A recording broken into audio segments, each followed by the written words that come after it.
কিশোরগঞ্জ জেলার হোসেনপুর উপজেলায় প্রত্যন্ত গ্রাম অঞ্চলে অবস্থিত মাতখোলা কামিল মাস্টার মাদ্রাসা প্রায় ১৩ শতাধিক ছাত্রছাত্রী নিয়ে স্কুল শিক্ষার সঙ্গে প্রতিযোগিতা করে প্রত্যন্ত গ্রাম অঞ্চলেই শত বছরের ধারণ করে ফলাফলের শীর্ষে অবস্থান করছে এই মাদ্রাসাটি।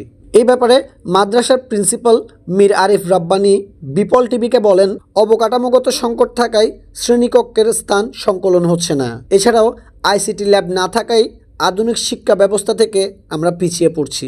সকল শিক্ষকদের ঐকান্তিক প্রচেষ্টায় জেলার মধ্যে শ্রেষ্ঠ বিদ্যাপীঠ হিসেবে প্রতিষ্ঠিত করার স্বপ্ন দেখি আমি।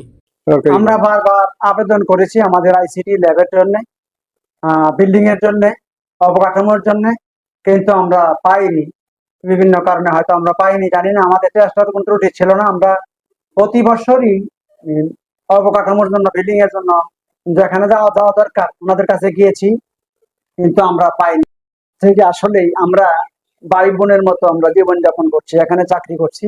আমার কাছে খুব শান্তি লাগে। আমি আগে অনেক জায়গায় চাকরি করছি, যে এখানে স্টাফ খুব ভালো, অত্যন্ত আন্তরিক। আমরা মিলেমিশে কাজ করে যাচ্ছি। সারা সকলেই সার্বিক সহযোগিতার হাত বাড়িয়ে দিচ্ছে। প্রয়োজনে নিজেদের ৩ কক্ষ বিশিষ্ট একতলা পরিবারগুলো আছে, ছাত্রছাত্রীগুলো আছে, 75% দরিদ্র সীমার নিচে অবস্থান করছে। আমি 2016 সালে সকল শিক্ষকগণকে নিয়ে, গভর্নিং বডিকে নিয়ে মাদ্রাসা সকল ছাত্রছাত্রীদের বেতন মুকুব করে দিয়েছি। আমার স্বপ্ন হলো এই বিদ্যালয়টি গ্রামীণ পরিবেশে অবস্থিত। এই বিদ্যালয়টিকে আমি চাই বাংলাদেশের মধ্যে একটা উল্লেখযোগ্য মাদ্রাসা হিসেবে গড়ে উঠুক।